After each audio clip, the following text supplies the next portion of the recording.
What is up, everyone? We are live. I had accidentally clicked it twice, so I hope I didn't get a little hiccup in there. But anyway, we are on now. What's up, everyone? I am Joe the Hoyt. I am host of Beyond the Woodline. Real quick, before we get started, for those of you who don't know, I am the executive director of the JRG, which stands for the Jevning Research Group. It's headed up and founded by Mr. William Jevning. He's got like over 50 years of experience in the Bigfoot world, and he was friends with two of the guys who are considered two of the pioneers of the Bigfoot world, Renee DeHenden and John Green. So if you're interested in joining the show, shoot me joining the show, joining the team. Shoot me an email, beyond.woodline@gmail.com. We'll get you guys started. We've got teams in New York State, Ohio, Michigan, Oklahoma, Louisiana, Florida, Tennessee, here in Texas, where I'm at, of course, New Mexico, California, Oregon, Missouri, and I know I'm missing a couple other states, but if you're interested in joining a team or starting your own team, you can do that too. Like I said, shoot me an email. We'll get you started. We will vet you, and we will vet anyone we set you up with, because we do have to be careful and take care of each other. And we always ask that you do too. You check out whoever you're going out with. We always say research the researcher, right? You don't want to go out there with some crazy person, because I have heard some crazy stories. I'll tell them one day too, some of the crazy stuff I've heard from people. But yeah, uh, nothing like dangerous, but just like crazy stuff. But anyway, yeah, we try to take care of everyone, so we ask you to take care of yourself. With all that being said, I know you guys don't tune in to hear me ramble off all night. I have with me Sky and Allie of Gravewatch Paranormal. How are you guys doing tonight? Fantastic. Good. Thanks for having us. Yeah, man, no problem. Yeah, I saw you guys. I think I actually saw something from Allie, and so I started researching and looking, and I was like, okay, I'm getting these guys on. She's So thanks a lot she's for. definitely our social media wizard on our team. Okay, well, good. Yes, I was like, okay, I'm gonna get these guys on the team, on the show. So real quick, why don't you introduce yourselves and tell us how you got started into this crazy field? And Sky, if you want to go first. Yeah, so my name's Sky. I've been in the paranormal field for probably a long time actually. I mean, probably about 10 years or so. Um, yeah, so I mean, it's been a long time. I've had kind of crazy experiences as a kid. My house was haunted when I was younger, so it kind of got me interested in trying to figure out why I couldn't figure out what was going on. A lot of things you can't see, a lot of things you hear and can't see, um, a lot of things that you might see and you can't understand, and it just kind of triggered that interest. What about you, Allie? What got you started? I, like Sky, also grew up in a very haunted house. My first ever memory is the first time I saw a ghost. So, I've just been in the paranormal field since birth, basically. And I didn't start investigating until I was around 13 with some of my friends because we also lived in a very haunted city. And yeah, from that point forward, I just fell in love with it. And then we actually met at a paranormal convention, and that's how we started our group. So we were independent investigators, and then we met each other, and also Courtney, who's not present at the moment, and John, who is sick at the moment, unfortunately. And the four of us met, and we decided to start investigating together because we all just clicked so well. We just kind of spontaneously started investigating because it was at a haunted location, and it worked out really well. Yeah. So Allie, so had experiences since a young child. When did it click for you that this is what was going on? Do you remember what that was like? Like, okay, this is like ghost stuff. I guess a kid would call it a ghost. Yeah, I always knew that it was something weird, Hmm. but I didn't really know the word for it because, like, when you're a kid, you think of ghosts as like the Halloween, like cheap spooky face type Right. thing, and that was what I thought of as ghosts. But it was probably in like late elementary, early middle school that I started realizing that there were paranormal experiences. And especially around when I started watching Paranormal State on Annie, I was like, oh, this is stuff that happens in my house. And that's what it is. That's good. So what was it like when you saw your first ghost or apparition? What was happening? Um, So I woke up in the middle of the night and I was still young enough to be sleeping like in my parents' room. And I just like got this feeling that I needed to look at the foot of the bed. And when I did, I saw this like shadowy figure pacing across the room. And I thought at first I was like, is someone in their house? And then I realized that they were disappearing and reappearing. Mm. And I was like, that is not normal. So when you say shadowy figure, was it just like a blobby kind of a black thing, or was it like a person? It was like a Okay. person without any Okay. features. It was weird and it almost looked like smoky, like so kind of wispy. Yes, I It know was exactly it what was you're talking about, wild. man. I'm gonna get to you, Sky, real quick. Trust me. Yeah. But yeah, so like one of the figures that I saw, it was gray and it looked like a this smoke person Mhm. walking across the kitchen. Oh, Or this when I was married the first time, and it looked like a person walking right across the kitchen. I was like, was that a shadow? But I was the only one in there, and I was standing still, and I tried to replicate it or reproduce it, and I never could. And even though Mhm. I knew that's what I saw, you know, there's still well, at least for me, yeah. there was still like this little bit of like a denial, like I didn't see that. There had to be another explanation for it. But yeah, that's what I saw, and it was a smoky looking. It was a gray figure that walked across the kitchen. But it wasn't like Wow. wispy. It was like a solid smoke. I guess if that makes sense. A bit. Yeah. But Exactly. It was like solid, but it looked like smoke was almost coming off yeah, of it, kind of. That was like kind of what I saw. So it sounds really yeah. And similar. then the second time I saw something, it was a lady, and it's funny. Me and my oldest daughter were talking about that last night with my wife. Um, uh, I was laying in bed and I woke up and there was a lady standing next to the bed, and it was a lady because I could see her outline, her figure, and she had like a dress on. And it was funny because I threw a kick at her. It's just this lady standing next, but it was dark, so all I saw was just a silhouette. And I threw a kick and I and, Oh and I yelled out, I said, "Get back, MF!" Right? And she disappeared. But that wow. was it.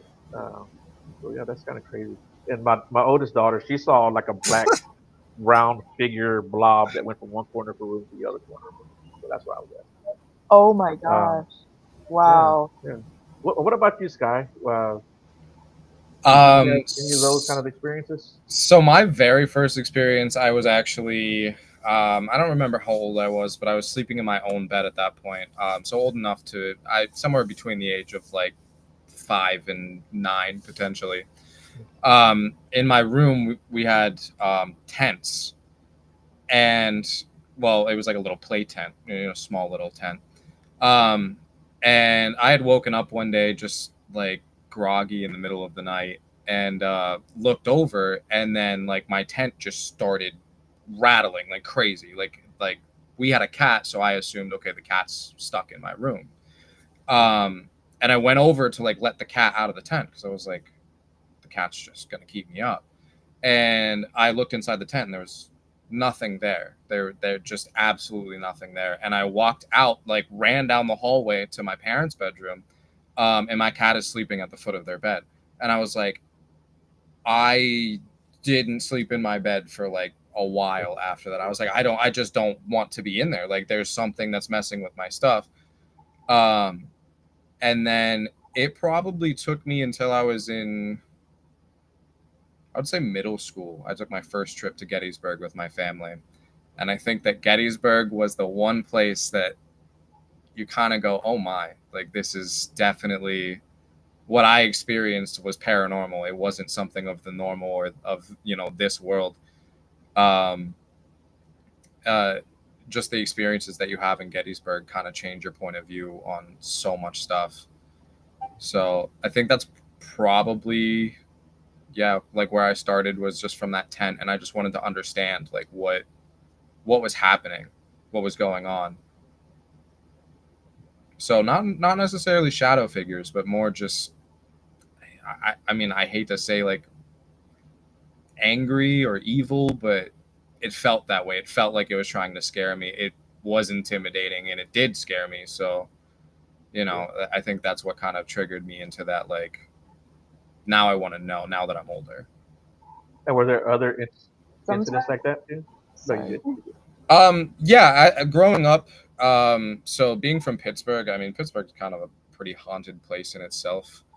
Um, and I think closer towards high school, I haven't had too many like violent experiences, but I was living in a house in Pittsburgh probably around the age of 17-ish, you know, just the kind of like jumping around houses at that age. And it was my grandmother's house, and I ended up actually waking up to somebody screaming, "Get out!" And there was a like 12-inch kitchen knife stuck in the table. Like I was sleeping on the couch and there was a wooden table next to this couch and there was a kitchen knife stuck in it. And I moved out that next day. I was like, I can't be here. I'm not gonna push this anymore. And that happened probably about 3 days after we found out that there was a weird hidden crawl space that my grandmother had no idea existed in the basement of this house. And there was a bed and like a tie, like an old suit tie, and just it was just like this uncomfortable, gross feeling. And I was like, no, I don't want to live Yeah. here anymore. You know, even without the knife, I think if I had found that little crawl space, Yeah, I probably would have gone. yeah, it was already on my mind. I was like, I don't think I want to be here anymore. And then that incident, it was just like, yeah, no, I'm definitely not going to be here anymore. And what were you gonna say earlier, Ali? After he talked about his little tent. Oh, I was just gonna say sometimes that feeling is scarier than actually seeing something, because like there have been times that like I've just felt something. I've not seen or heard something, but I just got that feeling and it was so much scarier than anything that I've ever seen or heard. It's like you just know when something there is like mad at you or wants to mess with you, and that is not a fun feeling. So I totally understand what Sky was We had saying. Yeah. the same feeling too happen when we were at Paracon at Pennhurst for the first time when we met. And there's a spirit there that's highly aggressive towards like, you know, male presenting or masculine figures. Um, and we were walking around, and then we went to go walk into the space that like was known for his presence. And I just stopped the whole team and I was like, no, absolutely not. And I don't think we did much investigating in that room at that point. At least not that year. It took like until we went the next time for me to go, okay, let's sit down and have this conversation. Let's sit down and figure out what the real issue is. And we ended up having a great session that ended up somehow being deleted off of a camera, which is a common thing. A lot of paranormal investigators, your equipment malfunctions, you get things shut off, you get batteries drained. But it was a whole lot of like, I'm going to hurt you, I'm going to punch you, I'm going to push you. This was all under an SIS method. So I was blindfolded with headphones on, and Ali was sitting and asking questions, and Courtney was sitting and asking questions, with tons of people around. But, you know, I have studio quality headphones. There's no way I can hear what's going on. And it was just like my responses were lining up. And then, unfortunately, when we went to review the footage, it was gone. See, that's so interesting. Stuff like that happens. Yeah. Mm-hmm. Yeah, that was one of the most clear like Estes sessions that we had too, where the responses were just so perfectly lined up to everything that I was asking. It was wild, and then when stuff started coming out like I'm gonna punch you and stuff like that, I was like, oh boy. So have any of you ever been touched or poked or punched? I I actually have. I think, was it the first or second year at Pennhurst? I think it was the first. It was the first year at I think it Pennhurst. was the We first. were walking down from the, so we were doing an investigation in one of the rooms that was known for like child spirits up in, I believe, the Mayflower building, at the top floor. And we just kind of found this offshoot room because there were a lot of people at the end of the hallway, and the end of the hallway is like all kinds of toys and kids and stuff. And, you know, there's a lot more interaction down there. But for some reason, we just kind of said, hey, let's step in here and kind of just do something, do a little something. And we were sitting around. We caught some crazy things in there. Estes method wise, I think the one good example was Allie was under, and at one point I had my phone camera that has an SLS on it, which tracks like bodies. So it's like these dots and then green lines. I don't know if Right, you've yeah. ever seen one, but yeah. So I had it just scanning around the room, and all of a sudden she goes, "Did you see him?" And I have this flash of a figure in a doorway where the head is above the doorway, but everything else is below the doorway. And it took me a long time to process the image, because I was like, that's scary. That's a big person inside of a doorway. And then when you really focus on it, you're like, there's no head. So why is this person above the door frame hanging? And I think we came to the conclusion that it might have been just like a suicide or something that may have happened in that room. And then as this small little investigation wraps up, we hear somebody was singing walking down the hallway. So we all packed up all of our stuff and walked out, and there's not a single person in this building but the people that were in this room with us at that moment. So we're like, okay, not very comfortable. Let's go take a couple minutes outside. Somebody else said like, hey, I need a break. Like, I'm not feeling that well. So we started walking down the stairs, and I was walking in the back, and then just had this massively sharp pain. Like, I almost fell down the stairs in my side. Like, felt like somebody drove almost like a pencil through my side. And then it was me and then the girl in front of me, and we just started running. And I didn't even realize that she was also affected by this. And we got outside, and she was like, I'm done. I don't think I saw her for the rest of the day. I think she like left after that. But yeah, like it was like something pushed through me and got me out of the way so that they could get to this person. And then Allie, you know the story better on that one with what happened with her. I mean, I know most of it, but like it was terrifying. She had to she started having like some kind of like her heart rate just like increased, and she just started crying and almost throwing up, and like it really affected her. She had to go to one of the tents, and she literally just asked the most random person. She was like, can you help me? I don't know what's happening. And they had to like sage her and stuff, and she ended up being followed home, and it was this whole thing. It's still affecting her, by the way. Like it was, and she thinks that it wasn't actually anything negative. She felt like it was a kid who wanted to get out of Pennhurst, like who was trapped there, and by any means was going to get out and attach themselves to her. And she said that she was feeling everything that they were feeling, so like all the grief and the sickness and everything. So that's what she was feeling, but it felt like an attack initially, and it really, really scared her. Yeah, that's pretty crazy. And just real quick, I just want to say hi to everyone in the chat. Thank you for participating. I do appreciate that. Yeah, that's some crazy stuff, man. I don't think I've ever been sick or gotten sick due to this kind of stuff. But I think um, it messed with my emotions. Yeah, Mm-hmm. as far as like with me and my ex-wife, man, we got some pretty good fights, and I think that's what it was because and I think even now she will still say that was kind of the same thing too. But I think that's what it was, and Yeah. I don't think that whatever was there was trying to be mean or evil to us. I just think they didn't know how to control their energy, you know. And I don't think anything that was there, and we think it was the original owners of that house. Uh, we just don't think they were used to having anybody there because that house was empty for 5 years before we moved in, and I just think they just wanted our attention and didn't know how to get it.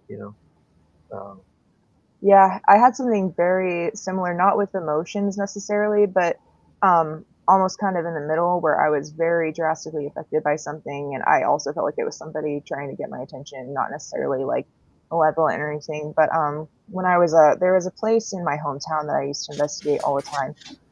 It's called the Old Sacred Heart Hospital, and it used to be a hospital. And they have a restaurant there now in the former morgue, which is wild. And my friend and I, who we used to go ghost hunting together all the time, she was in my first ever paranormal team. We were there at the restaurant for her birthday, and before the food even came out, I started literally feeling like someone was stabbing me in the stomach.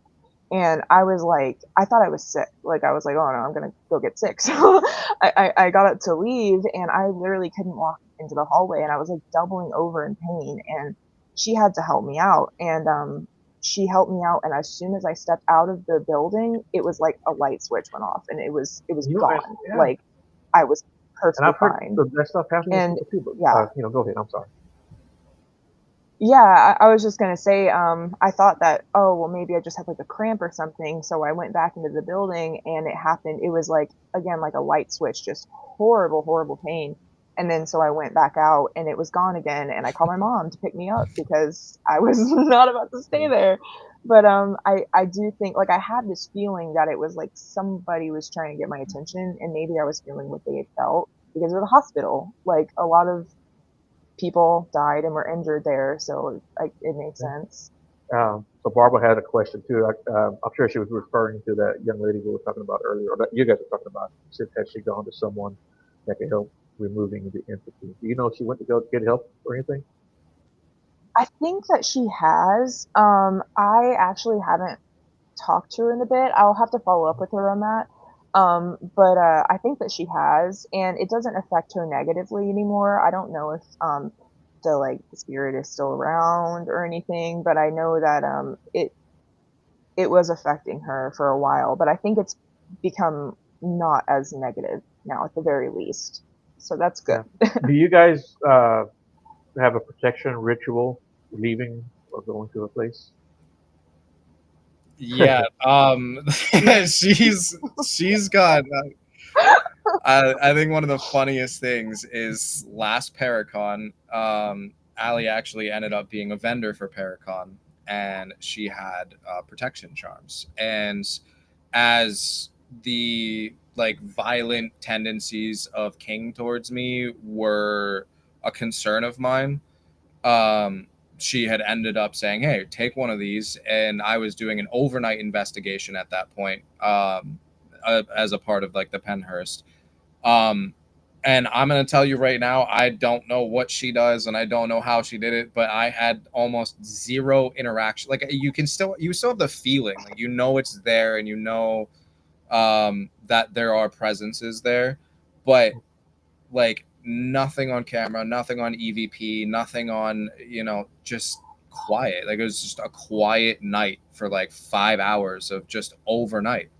And I was like, what is happening? And then like at the end of the night, I reached in my pocket and I pulled out the charm, and I was like, oh my gosh, like I've never used, unless we go to like Sweet Spring Sanatorium, I'm not carrying this anymore. Like I just, and I feel like it has something to do with how much you actually like believe and how much you actually put your own energy into it.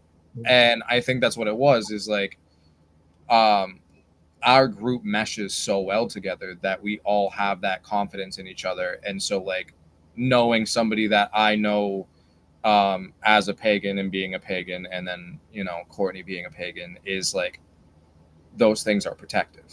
And so we do put everything that we have into those things. And I think that at that point, it was just like a level beyond where you just, nothing wanted to be around. Yeah. Yeah. And that's funny because I also have a paranormal group called Woodline Paranormal. Mm-hmm.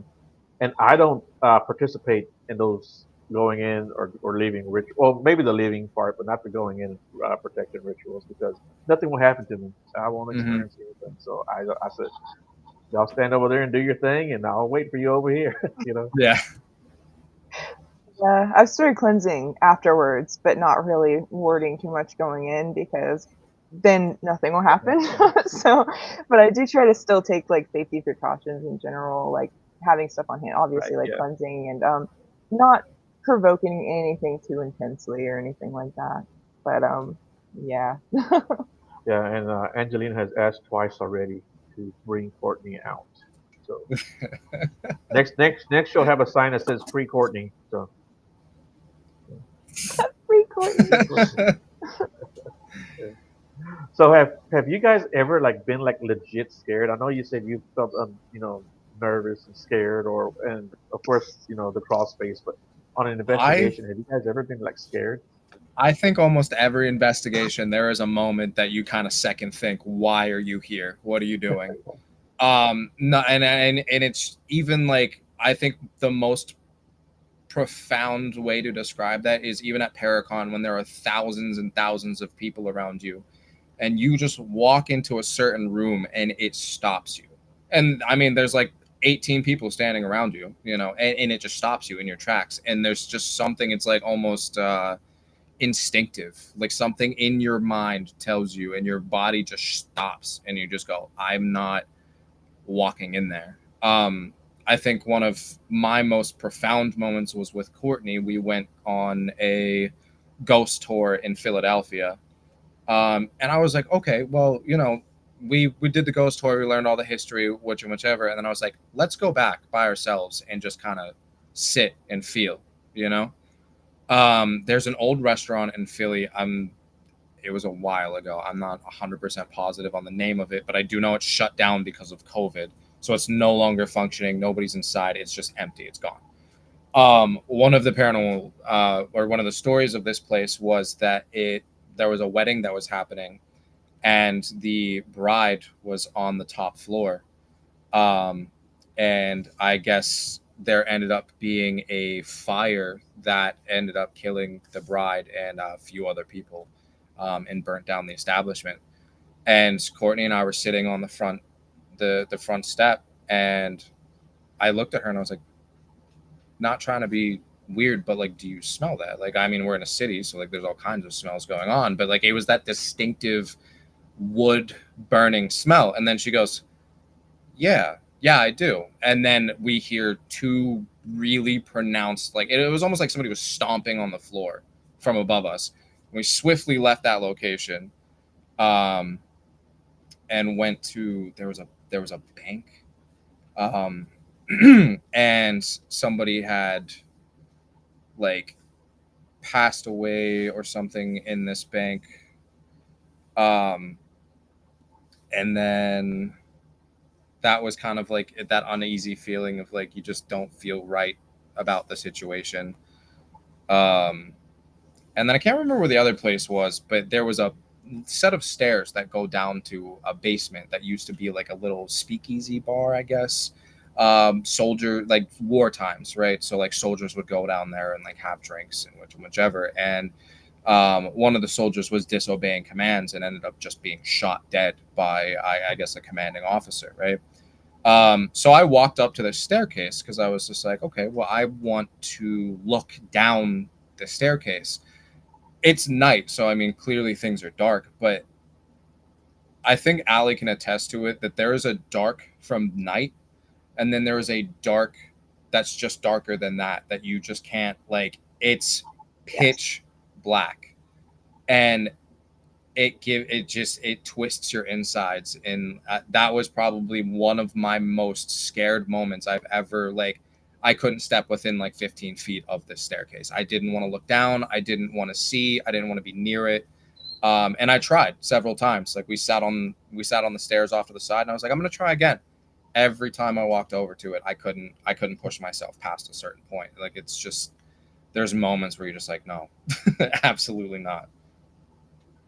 It was like that at the our last investigation in that room. Every time I looked into that room, it looked like Mm-hmm. that to me. And it was scary. Like like that room was Yeah, scary. absolutely. Yeah. Um as for like one of my like really scary experiences on an investigation, first of all was probably the time that the Estes session started getting aggressive and was like, I'm gonna punch you and stuff. And I was like, am I about to be like attacked right now? And so there's always that. There was also this one investigation I had as a kid. I was 13. When I first started investigating. My friends and I were at a cemetery that nobody had really been to in a really long time. It was very overgrown. And it was not popular for investigating. It was not popular for visiting. So it was a very intense energy, and I think it was because the spirits were probably not happy because people were not visiting them anymore, and that's what I kind of learned when I went back later. But anyway, this was like one of the first times that we had ever been, and it went from not active to suddenly very active. Like my phone, which had been dead, turned on in my pocket and started blaring music. And like we heard like a voice, and there was a temperature change, and we got hit with that feeling that Sky was describing, which is like just this, it twists your insides, like it's just like, just no. And we took off and ran. We didn't look at each other, we didn't say anything, we just all got the sense to run, and we bolted. And as we were running, I was looking around, and it was in the middle of the woods, and I was seeing what looked like people peeking out from behind the trees and then kind of ducking back, and that freaked me out because I thought they were people.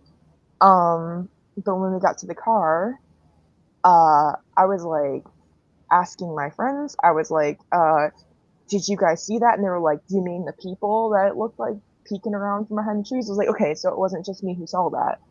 And my mom, she was the one driving us because we were really young, and she was just like, so you mean to tell me I've been sitting here parked in the woods in this car, and y'all just saw a bunch of people out there? And I was like, yeah, I think so. So we drove back. We had to drive past that area on the way back out, and there was no one there. Like there was no way that anyone could have gotten out without us seeing, you know. So in general, I mean, even if they were people, that was really scary because we did not know what was out there, and it was a bad feeling. Yeah, I don't know how I would take that. Yeah, it's creepy either way. There's people there or there's spirits there. It's got to be creepy still. Mm. Yeah. I think something that I've always said, and I want to say that most paranormal investigators are probably going to say the same thing. Like, not so much scared of the ghosts as much as the people. Like, Oh, I say especially that. when especially when you're in like closed location, nobody's supposed to be there, and then you're not sure if it's human or if it's paranormal, and then you start to get that thought of like, if this is a real person, what happens? You know? Right. I get Yeah, that feeling when I go yeah, like you're do the in Bigfoot stuff. I'd rather run into a Bigfoot out in the middle of nowhere than a person. That'd be kind of Yeah. creepy. 100%. Yeah, yeah, people are definitely scarier. I was just talking to somebody at work the other day about that. He was like, so you mean to tell me that you're scared to walk to your car at night by yourself, but you're not afraid to go into abandoned buildings and talk to ghosts? I was like, yeah, because I'm more afraid of people. Right. Yeah. Like ghosts would be scary, but you know, people just, you don't want to run into a person in a place like that. You mentioned going to a cemetery, and when was the last time you guys have been out to a cemetery? Oh, um, I don't think I have in a really long time. I went to that cemetery just to visit last year, but I wasn't investigating. I was just visiting the one from the story I just told you. I don't think we have been to a cemetery as a No, group not yet. yet. And I haven't been to one on an investigation for a while, I don't Yeah. think. But I have visited, but Yeah, every now and then you'll see comments of people who go to a cemetery, and then somebody will comment, "You shouldn't go to cemeteries." There's people, trying to rest or whatever, right? But I think that if a spirit wants to communicate with you, they'll communicate with you, and that goes for really anywhere, whether it's a cemetery or a haunted location. Um, what do you think?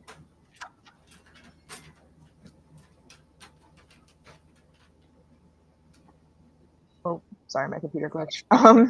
Yeah, so with cemeteries, I think that you know, I think it's always good to be careful, because it is a place that people are put to rest. So I think it's good if you go to a cemetery, if you want to investigate. It's always good to make sure that you're doing it very respectfully.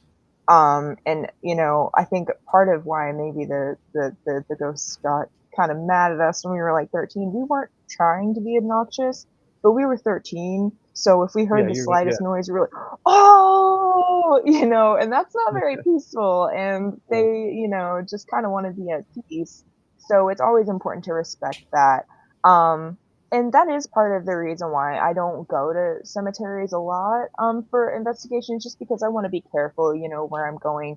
But I think that if you do so like ethically, I think that it's all right. Just make sure that, being respectful is kind of how I see it.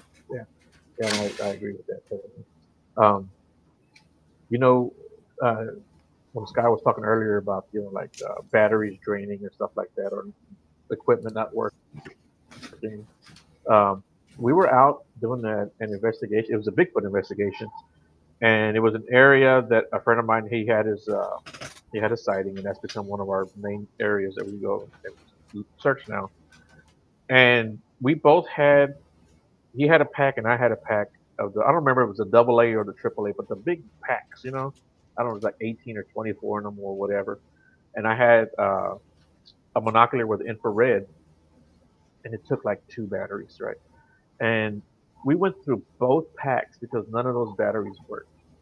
And the second we got back to his house, and we put them in, they all worked. Yes. I just wanted, Oh my God. I just wanted to add that. My laser grid does that. My laser grid has died both times I have used it in 2 different locations in 2 different investigations. And it's like a decent, I don't know what voltage they are, but they're those like big blue batteries that like you can use for like those big vapes. And I mean, you look at, a vape, they last for days before you need to charge that battery, Yeah, I've got a headlamp that takes them, and I don't know the last time I charged that. And so, I mean, you're thinking of a laser grid, it's just a small little grid that points a laser at a wall. It's nothing that's using a ton of electricity. And I think that in the time that I've used it, I think I've maybe gotten an hour of use out of it. And it's just like all of a sudden too, it just gone. It's one of the easiest things to be drained. I'm not sure if it's just because of like the type of battery, the type of connections that it has, or in my opinion, I'm starting to think it's more along the lines of like those things are drained to avoid that. If you see laser grids in the paranormal community, a lot of people use them because it's the easiest way to tell if things move. And so in my personal experience and in my personal opinion, I believe that it might have been like one of those things that gets drained so fast so that things can be done without like the, capture of it, I guess. Yeah. At the last location we went to, a lot of the spirits really did not want to be filmed. Like they didn't want us to see them. They kept saying like, don't look, turn off the camera, stuff and that like one that. drained what, 4 camcorder batteries in yes. how long it were was we there? really 4 difficult. hours? Yeah, it was a difficult night in terms of technology for sure. That's crazy. Yeah, I think I think they know that what's going on, or they can feel that there's something going on with that equipment, and they're like, yeah, you're not going to use this tonight. Yeah. I also wonder if like because they're big batteries, if sometimes they want to communicate, so they're like, that is the biggest battery that's here, so I'm going to use all the energy in that and try to communicate with that. That also could be a reason. I don't think that was the case for the last location though. but yeah. And that location too, like we were one of the very few teams since that place is opened to actually investigate there as well. So like I think that's also relatively new. A lot of spirits that don't have the energy and don't have the basically just the energy to communicate without taking it from something. Because that place is also out in the middle of nowhere. So I mean, there's not an energy grid. There's not, it's kind of secluded. Yeah. So what do you guys have coming up? What's your next investigation? Well, we kind of don't know for sure because things have been a little crazy in our personal lives lately, so we've just been very busy. But we have been planning Gettysburg for like a really long time, so Probably probably 3 years. Gettysburg is what I'm Yeah. thinking. So yeah, yeah, that is probably next, and we both have a very long history with Gettysburg. I think Gettysburg is probably speaking for like Allie and myself that one spot that's where like you get the best feeling, the best investigations, the best. It's just it leaves a mark on you that you just can't get rid of. You know. Yes. Yeah. And both of y'all have investigated there before? Yeah, Yes. like solo Okay. investigations. Yeah. Okay. Independently. Yeah. Yeah, yeah, I was gonna say y'all haven't been together. Okay. And what was that like for you, Allie? Oh wow. Um, every time anyone asks me now, like, what is like the most impactful place that you've investigated at, I will always say Mhm. Gettysburg, always, because like it really does just stay with you, and it's very hard to describe how it stays with you. But it is just like the energy there is unlike anything else that you will ever experience. Like it's a lot. Yeah, yeah, and like there were things happening in Gettysburg when one of the last times that I went there that it was one of those situations where we thought that there were people, that it was people making certain noises and doing things, and it was not. Like Yeah. it's it is next level. It was people, but not. Yeah.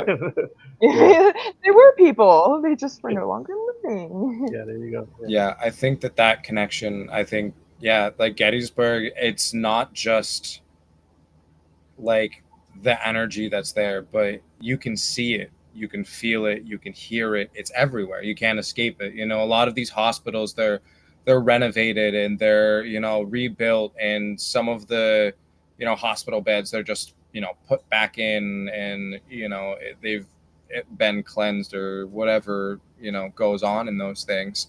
Because obviously it'd be kind of weird if you left a bloody cot in a old hospital and let people investigate around it. But a lot of these things have been taken out and put back in. And Gettysburg, it's not like that. Those bullet holes have been there since the war. Those bullet holes haven't changed. The blood stains in the wood haven't changed. Like, it's when you see these things, they're real. They're inescapable. And so it links you emotionally to those places as well, because then you can start to feel that, and you have those moments. Courtney and I went the last time we went to Gettysburg. It was probably breaking about 7 or 8 o'clock. Sun was going down, and we just hear like madness going on behind us. Sounded just like a reenactment. To the point that I got on my phone and Googled like reenactments happening in Gettysburg. Nothing. There was nothing going on that day. It wasn't college. It like wasn't kids. It wasn't just big groups of people yelling because the park was getting ready to close, so they're not going to be doing tours at that time. Um, and I just looked at her and I was like, we just literally in the middle of still the sun being up heard like residual sounds from war. Like, it's Yes, the like broad daylight thing is it happens in broad daylight. It's wild, but anyway. Um. So I've never been to Gettysburg. Period. Is- Are you allowed to investigate at night, or can people get there at night? Not on the battlefield. I That mean, answers my question. Yeah, you okay. if you're a can, but you paranormal really shouldn't. investigator, the answer is yes. But also So no. there are ways to like if you yeah, so if you get like an Airbnb that's on the battlefield, that's one way that you can access the battlefield at night. But most of the places that I've been at night have been places like Sachs Covered Bridge, where you are allowed to go. There's also the orphanage and the Jenny Wade House, which they do let you come in for investigations overnight, and the Farnsworth House and places like that. And also one thing to like keep in mind is that the city was also a battlefield. Like there was combat happening in the city. So Yeah. in a way you're always accessing the battlefield. So if you're just walking in the city at night, you are accessing the battlefield. But like as for the actual grass battlefield, you are technically not supposed to. But there are ways to, like I said, like if you have an Airbnb on the battlefield, you just step outside, and yeah. I think that's one of those things about paranormal investigation. I feel like it's very similar to some of the other like recreational activities. Is like there's rules and regulations, but then there's that slight bend of the rule and regulations where you find ways around it. Because I mean, realistically, like yeah, investigating the battlefield at night, that's something that if you have a fascination with the paranormal and you love Gettysburg, that's something that you want to do. So like some people do take that risk. Some people do go out there and avoid the park rangers and do what they do all there in the middle of the night. But at the same time, like it is our field is based on respect for the spirits, respect for the grounds, respect for the history. So we don't tend to try to push those limits. Yeah, during during COVID, the San Diego Forest was closed. Mm-hmm. They had no park rangers there. And it's like you had all these main roads that run through there, so people were still going there doing their big Mm-hmm. stuff. It's pretty fun. Yeah. My wife just walked in and threw me off. Yeah. So, what is y'all's favorite like piece of equipment to use? Do you have a favorite piece? Either one of you? I think I already know what Allie's about to say. I have this little red box. It's based off of the Oculus. It's called the Oculus 5, and it has so many different programs in it. It's got true and false. It's got drawing, phonetics, vocabulary, dictionary, magnetic sensor, EMF sensor, and motion sensor in it. So like whatever you need, you actually have the ability to basically use that multi-piece of equipment. I would say that's probably my most expensive piece of equipment. I think I paid like $600 for it, but definitely probably the most used piece of equipment I have over like the versatility for it. That and What about you, Allie? that and the spirit box for sure. Like any investigation that I go on, I always bring my spirit box. Always. Which one do you use? The SB7. Mm-hmm. Okay. Yeah. I have two. It's a good middle ground.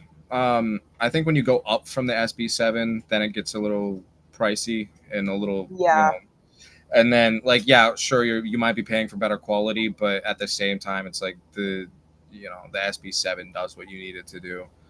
Exactly. Especially when you have the functions of so many other pieces of equipment as well.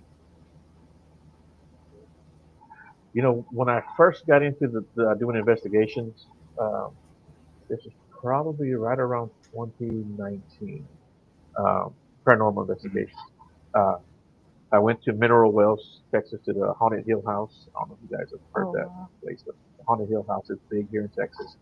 So I went there, and one of the guys that was there, he had built, his own little spirit, or put together his little portal, right, with the amp and the pedals and the reverb, right. And it was really cool. And he was showing me how it worked, and he turned it on. He's like, "I'm fixing to go upstairs and do a session."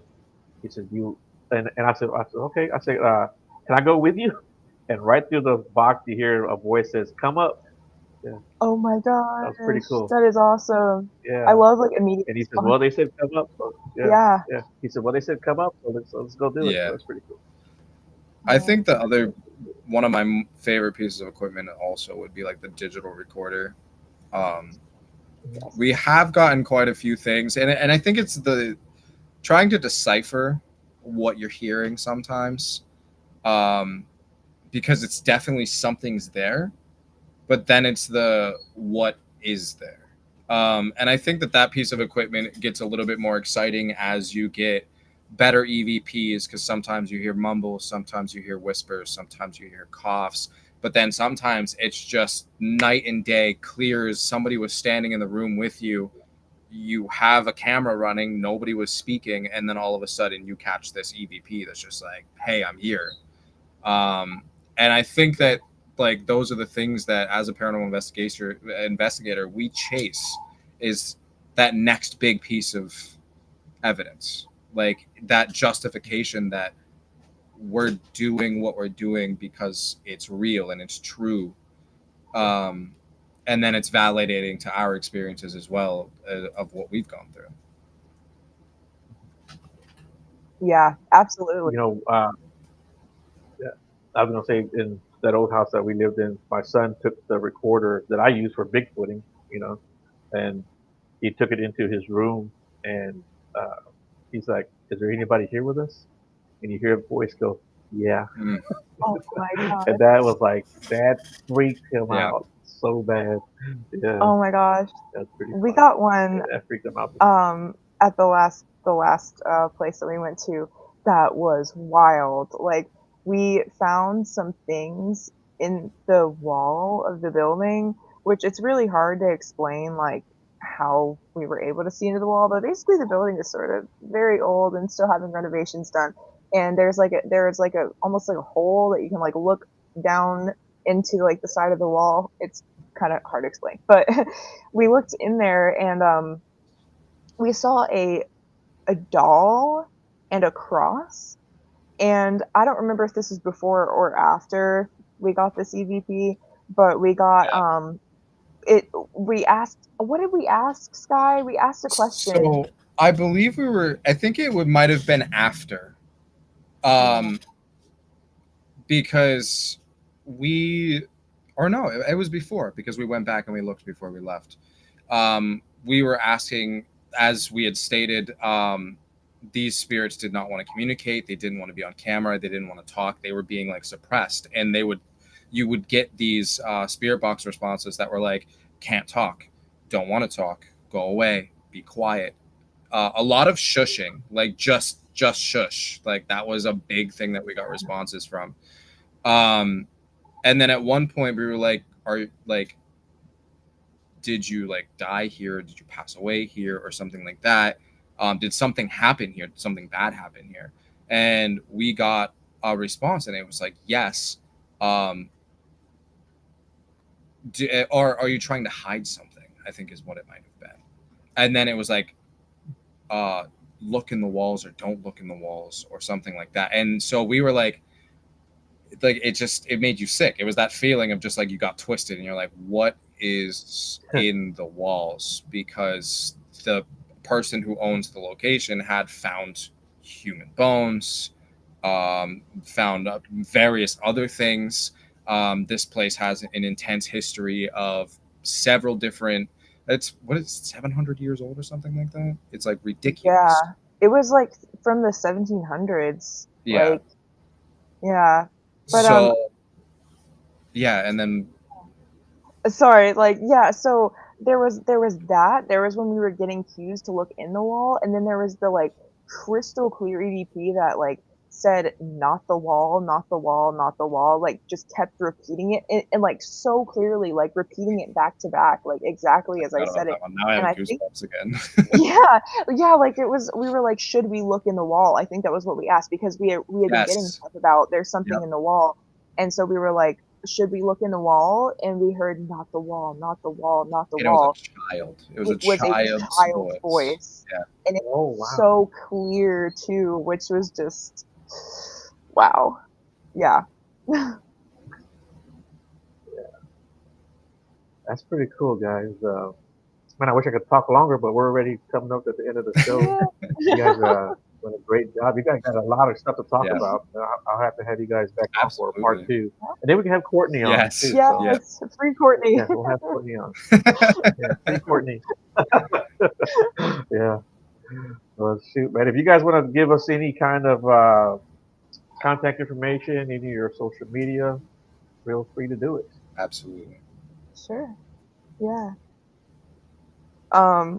Like, so, like right now, or like yeah. You want to give it a shout out? Yeah. Or your channels, yeah. So our page on TikTok, Instagram, and Facebook, I believe, is Gravewatch Paranormal.